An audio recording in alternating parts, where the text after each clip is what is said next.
Assalamualaikum warahmatullahi wabarakatuh. Kembali lagi di channel Love Love World. Terima kasih sobat sudah hadir di video ini. Bagaimana kabarnya sobat? Semoga sobat selalu sehat, selalu dalam momen Allah, dan selalu diberi rezeki yang berkah berlimpah. Amin ya Allah ya Rabbal Alamin. Di kesempatan kali ini kita akan menyimak viralnya Kang Deddy Mulyadi, di mana dia menghimbau sekolah-sekolah yang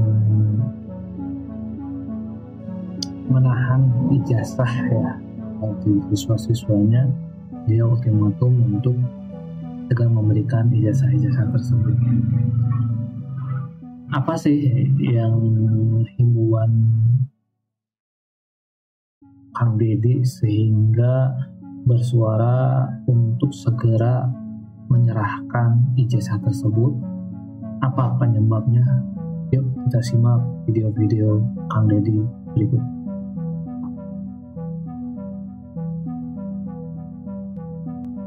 Menindaklanjuti apa yang saya sampaikan beberapa waktu yang lalu, bahwa sekolah-sekolah yang menahan ijazah siswanya untuk segera menyerahkan kepada siswanya. Saya sudah berkoordinasi ya dengan Sekretaris Daerah Provinsi Jawa Barat, Kepala Dinas Pendidikan Provinsi Jawa Barat. Ada beberapa langkah yang akan dilakukan meskipun saya belum menjabat. Yang pertama, Sekretaris Daerah Provinsi Jawa Barat sudah berkirim surat ke Kepala Dinas Kabupaten Kota di seluruh Jawa Barat. Intinya Kepala Dinas Kabupaten Kota harus segera menghubungi sekolah-sekolah untuk menginventarisir ijazah-ijazah siswa yang masih ditahan. Kepala UPTD Dinas Pendidikan Provinsi Jawa Barat juga melakukan itu untuk SMA dan SMK serta madrasah aliyah. Kemudian setelah terdata, ijazah itu harus segera diserahkan dan dibuat berita acara ke Kepala Dinas Pendidikan Provinsi Jawa Barat melalui Kepala UPTD di wilayahnya masing-masing dan Kepala Dinas Pendidikan Kabupaten Kota di seluruh Provinsi Jawa Barat. Setelah diserahkan, kemudian dibuat berita acara. Setelah dibuat berita acara, maka seluruh ijazah itu agar diserahkan ke rumahnya masing-masing di seluruh wilayah Provinsi Jawa Barat, sehingga tidak merepotkan peserta didik yang ijazahnya belum diserahkan. Karena ini adalah kewajiban negara. Negara harus hadir untuk pendidikan dan negara harus melayani siswanya untuk mengikuti pendidikan dengan baik dan tidak boleh menahan ijazahnya. Karena ijazah ditahan tidak akan beranak menjadi 2 dan 3 ijazah, justru menimbulkan kesulitan bagi peserta didik. Kenapa kesulitannya? Ketika dia bekerja tidak bisa menggunakan ijazah untuk lamaran kerja yang padanya tidak berpenghasilan. Padahal kalau diberikan, dia bisa bekerja yang bisa pada akhirnya ijazahnya bisa ditebus. Ini logika yang harus segera dibangun, persis ketika logika rumah sakit menahan bayi ketika tidak bisa membayar biaya rumah sakit. Yang terjadi adalah pembengkakan biaya, bukan meringankan biaya. Mari hidup ini saling menghormati, saling menghargai, bersemangat Siliwangi, bersemangat Pancasila. Nah itu ya sobat ya, jadi emang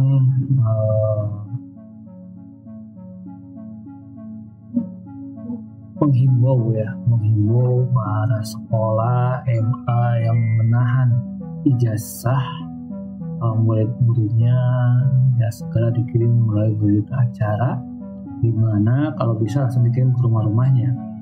Karena ya dari sini kita harus pola pikirnya dirubah. Kalau misalnya ijazah itu ditahan, bagaimana si siswa nanti begitu lulus sekolah mau melamar pekerjaan? Nanti kan susah juga melamar pekerjaan. Nah, ini yang sering kita pikirkan. Emang ya, tidak semua rakyat itu selalu benar dan tidak semua juga rakyat itu selalu salah ya. Jadi di saat ijazah ditahan, misalnya ada tunggakan-tunggakan di sekolah, ya karena emang ketidakmampuan orang tua atau apa, sehingga belum bisa bayar SPP atau belum bisa bayar yang hal-hal yang lain, sehingga ada tunggakan di sekolah. Jika emang sekolah itu merupakan perpanjangan tangan ya dari seorang pemerintah dan negara, walaupun ada tunggakan atau apapun, tapi misalnya dikasihkan kepada murid atau siswanya, orang tuanya, suatu saat jika si siswa tersebut memiliki rasa balas budi atau apa, dia akan selalu membanggakan sekolahnya, bahkan di saat dia sukses pasti akan kembali ke sekolahnya. Tapi emang tidak sedikit sekolah hanya sebatas sekolah, begitu mereka sukses kadang ya dia lupa akan sekolahnya itu, karena emang di kita dari zaman dulu tidak sedikit ya, walaupun banyak yang ikhlas, tapi tidak sedikit pengajaran dan ajaran itu antara untung dan rugi. Karena dari zaman dulu bukan rahasia umum lagi, untuk menjadi suatu pejabat di sekolah, menjadi guru ini ya, bahkan untuk mutasi pun kadang ada permainan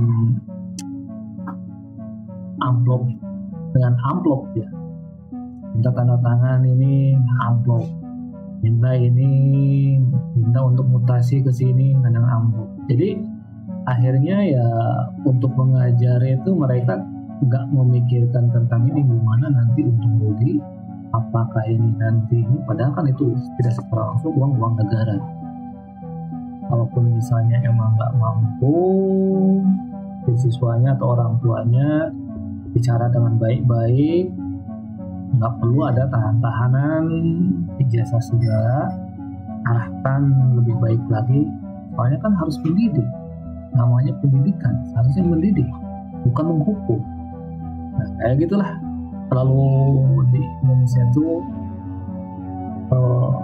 ya banyak lah yang ikhlas banyak ini, tapi tidak sedikit sekolah-sekolah itu atau guru-gurunya, kepala sekolahnya kadang memikirkan tentang ini. Dan ya sampai ke atasnya mereka ketakutan kayak gini karena takut ada pertanggungjawabannya gimana nanti ke atasannya, nanti di atasannya udah itu birokrasinya terlalu ribet. Makanya saya salut sama Kang Deddy, minta semua serahkan, kalau bisa kirimkan langsung biar nggak ribet. Itu kita lihat lagi ini penahanan ijazah ini ternyata ada dari masukan ya dari Kang Mono yang kemarin sempat tidak jadi mencalonkan calon gubernur Jawa Barat. Kabar gembira untuk rakyat Jawa Barat, terutama yang ijazahnya masih ditahan oleh sekolah, baik SD, SMP, SMA, negeri dan swasta. Jadi ceritanya malam minggu, Kang Deddy Mulyadi main ke rumah saya. Saya sampaikan terkait dengan problem ijazah yang ditahan di Jawa Barat yang jumlahnya sangat besar sekali, baik di negeri maupun di swasta. Alhamdulillah, Gubernur Jawa Barat terpilih gercep langsung menghubungi Kepala Dinas Pendidikan Provinsi Jawa Barat. 23 Januari, Dinas Pendidikan Provinsi Jawa Barat telah mengeluarkan surat edaran yang ditujukan kepada seluruh sekolah, baik negeri maupun swasta, untuk menyerahkan ijazah yang ditahan kepada yang bersangkutan. Ditunggu sampai tanggal 3 Februari. Apabila sampai dengan 3 Februari tidak diserahkan, maka pihak sekolah wajib menyerahkan ke KCD pendidikan di wilayahnya masing-masing. Jadi untuk sekolah SD, SMP, SMA, negeri, swasta, dimohon itikat baiknya untuk menyerahkan seluruh ijazah yang ditahan tersebut. Ayo rakyat Jawa Barat, kita kawal kebijakan Dinas Pendidikan Jawa Barat yang berawal dari komunikasi saya dengan Bapak Deddy Mulyadi. Terima kasih. Ternyata emang Kang Deddy Mulyadi menghimbau segera memberikan ijazah yang ditahan di sekolah-sekolah itu. Ya ada masukan Kang Ono ya. Jadi baik dia emang kader PDIP yang kemarin sempat rame mau mencalonkan caleg, tapi entah kenapa akhirnya malah mendorong Ronald ya menjadi cawagupnya itu kan. Dulu sempat rame cawagup atau cagup ya itulah pokoknya, cuma nggak malah jadi Ronald itu ya. Nah, ngasih masukan akhirnya gercep juga ya Kang Deddy Mulyadi langsung Dinas Pendidikan Pemprov Jabar langsung menghimbau ngasih surat edaran. Nah ini ternyata emang banyak juga, berarti kan kenapa ada penahanan, apakah ada masalah administrasi di sekolah? Ya tidak sedikit sih biasanya administrasinya pembayaran SPP ya. Kayak gitu. Kita lihat videonya Kang Deddy saat menghimbau Dinas Pendidikan ya. Kalau anak-anak kita sekolah SD-nya tidak punya bangku, tidak punya uang, sedangkan kita tiap hari berpesta dengan ratusan miliar anggaran dengan belanja yang tidak tepat, kan nggak bisa, harus diarahkan. Ini dulu selesaikan, kabupaten kota selesaikan ini. Hitung rasio lulusan SD berapa, ketersediaan uang kelas SMP-nya berapa. Anda mewajibkan rakyat sekolah 9 tahun, sekolah 12 tahun, sekolah nanti nyiapkan. Kenapa? Kalau mewajibkan siapa? Karena rakyat diwajibkan. Karena diwajibkan berarti dia tidak ada beban karena negara yang diwajibkan. Maka negara harus menyiapkan. Nah, ini yang harus dibuat. Kerja kerjanya manakala sekolahnya jauh menuju SMP-nya jaraknya jauh, sudah aja SD atau dari SD ke SMP jaraknya, SD-nya tambah 3 kelas terus jadi SMP. Kalau SMP menuju SMA-nya jauh, SMA-nya tambah 3 kelas jadi SMA. Yang penting hari ini rakyat sekolah jangan dulu ngomong idealnya capaian. Ayo kalau mah rezeki ingin sekolah di STH Gunawarman terus sekolah di Bogor jadi benar. Nah, artinya bahwa tidak ada relevansi antara sekolah di mana, kemudian namanya sekolah di mana, gelar apa, tidak ada. Urusan pinter kita membanggakan. Dan kita sudah berkomitmen sekarang seluruh bantuan gubernur pada kabupaten kota, ada yayasan, ada apapun nanti akan dihubungkan secara terbuka kepada masyarakat. Dan yang berikutnya Pak Sekda, bantuan-bantuan dari provinsi mulai dari aspirasi, melalui bantuan inisiatif pemerintah provinsi terhadap yayasan-yayasan pendidikan di daerah, tolong agar mendapat rekomendasi dari Dinas Pendidikan Kabupaten. Untuk apa? Kita kontrolnya gampang, Pak. Tinggal yang kontrolnya tetap kemudian kota. Yang merekomendasi berarti bertanggung jawab terhadap pelaksanaan. Jadi nanti untuk apa? Karena pendidikan harus satu sistem. Setiap pemimpin di setiap daerah harus dihargai oleh lingkungannya. Jangan karena mentang-mentang dengan Deddy Mulyadi dilewat, nggak bisa saya. Nah, untuk itu diperlukan keselarasan. Para sekretaris daerah sekarang sebagai tim TKPD Kabupaten Kota mulai bicara kemungkinan ke depan, arah-arah kebijakan Anda. Termasuk saya kasih contoh dan terima Dinas Dek. Nanti beberapa para bupati terpilihnya nanti minggu depan hari Selasa atau Rabu saya bikin komitmen, ayo mana yang berpihak rakyat berarti jangan dulu pakai mobil dinas selama sekolah goreng, tapi yang ingin tetap pakai mobil dinas sok mau mobil dinas ayo. Kemudian kami sampaikan seluruh pembicaraan kami, seluruh pembahasan rapat-rapat kami akan fokuskan dan kami akan sebarkan melalui media sosial. Untuk apa? Saya ketika di media sosial saya bukan misalnya penutupan tanggal sekarang serempak di tanggal efeknya. Nah untuk itu kerangka berpikir, kerangka bertindak menuju Jawa Barat Istimewa yang diwujudkan dengan berbagai tagline di kabupaten kota, kita akan menjadi demokrasi. Dan jangan lupa Pak Sekjen, nanti tidak ada lagi reklame gambar cukup lambang provinsi. Jadi nanti tidak ada lagi baliho gambar dirinya terkenal.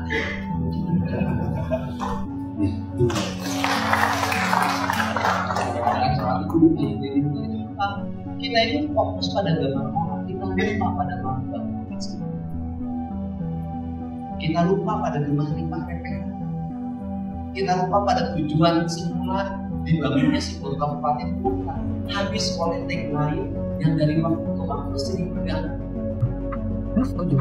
Jadi katakan jadi dimana negara mewajibkan belajar 9 tahun, wajib belajar 9 tahun, wajib belajar 12 tahun. Tapi dalam pengelolaan anggaran, kenapa kewajiban itu tidak hadir sampai ke masyarakat?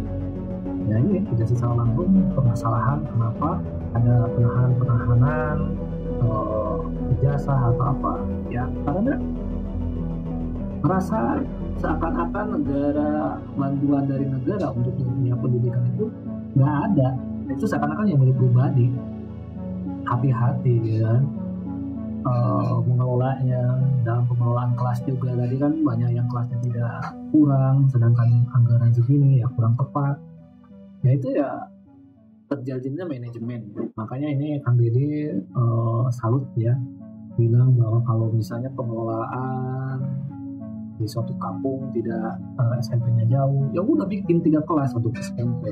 Di saat SMP-nya jauh karena nggak ada SMA, ya udah bikin 3 kelas untuk SMA. Kayak gitu. Bahkan Kang Dede barusan bilang, ya emang negara itu ya harus hadir untuk pendidikan. Ininya wajib belajar 9 tahun, 12 tahun, tapi negara tidak hadir untuk memfasilitasi sekolah. Nah, gitu ya, termasuk bangku tidak nyaman. Ya itu harus dipertanyakan juga kenapa sekolah sampai sekolah swasta loh, sampai sekolah swasta, negeri sekolah swasta oke, karena mungkin biaya bantuan dari tadi gubernur itu ya harus dikelola dengan. Tapi yang negeri ini dimana gurunya PNS digaji gitu kan, digaji sama negara, terus fasilitas semua ada dana dari negara, kok bisa-bisanya nahan ijazah? Nah, nggak bakalan jauh gitu kan. Alasan nahan ijazah pasti karena ada masalah administrasi. Ada masalah administrasi apa? Ya paling belum bayar ini itu atau apa, pasti itu nggak mungkin lagi. Yang tadi itu kan salah kelola anggaran. Mereka mengelola gini tapi penyampaiannya berapa? Ya itulah, walaupun tidak semua tapi rata-rata juga ya Indonesia begitu. Ya itulah sobat, pandangan atau video-video yang kita simak dari Kang Dede tadi, terus masukan dari Kang Ono sampai apa namanya tuh ijazah, terus ternyata ya masalah anggaran. Nah ini ada yang unik juga tadi sih, kalau bisa jangan pakai gambar sosok Dede Mulyadi seorang gubernur, tidak perlu, itu udah terkenal. Yang perlu tuh logo Jawa Barat yang segede-gedenya, karena kita telah lupa akan simbol Jawa Barat tersebut. Nah ini nih yang perlu kita garis bawahi, hebatnya Kang Dede Mulyadi. Ya mudah-mudahan Jawa Barat dengan menjadi gubernurnya Kang Dede Mulyadi lebih istimewa, lebih maju, pikiran masyarakatnya lebih open minded, lebih cerdas. Ya. Cuma tanggapan sobat semua, yuk komentarnya like dan share video ini. Bagi sobat yang belum subscribe, yuk kawan subscribe-nya supaya channel ini bisa terus berkembang. Terima kasih sudah menonton. Wassalamualaikum warahmatullahi wabarakatuh.